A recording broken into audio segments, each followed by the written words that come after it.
What's up for June?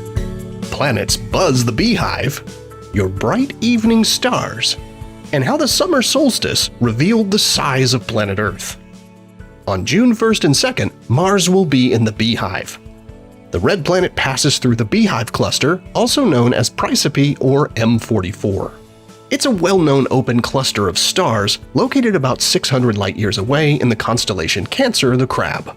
The pairing will make for great viewing through binoculars or a small telescope, with a sparkle of faint stars surrounding the rust-colored disk of Mars. You can watch Mars and Venus draw closer together throughout the month in the western sky following sunset. Nearby is brilliant blue-white star Regulus, the heart of Leo, the lion.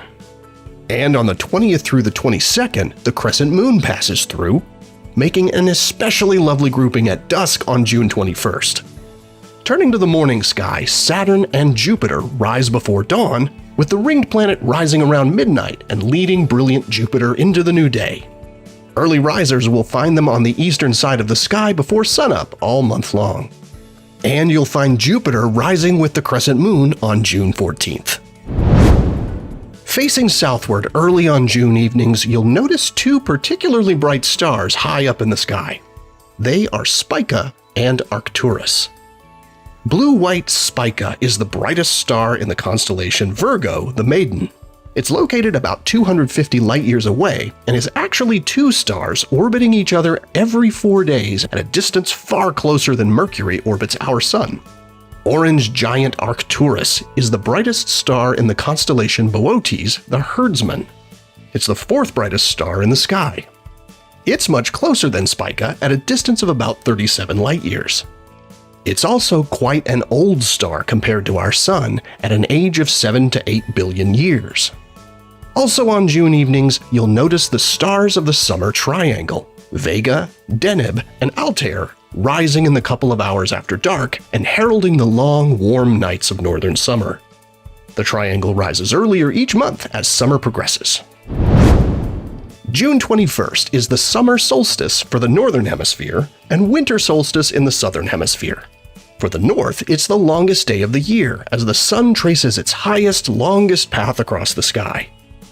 More hours of sunlight, in addition to the more direct angle of the sun overhead, translate into warmer summertime temperatures for our planet's summer hemisphere.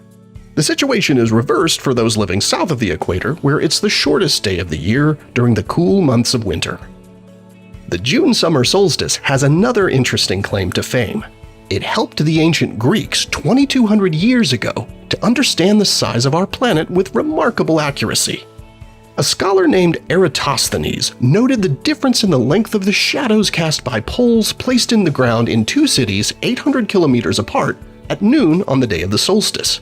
One cast no shadow at all, and the other cast a significant shadow.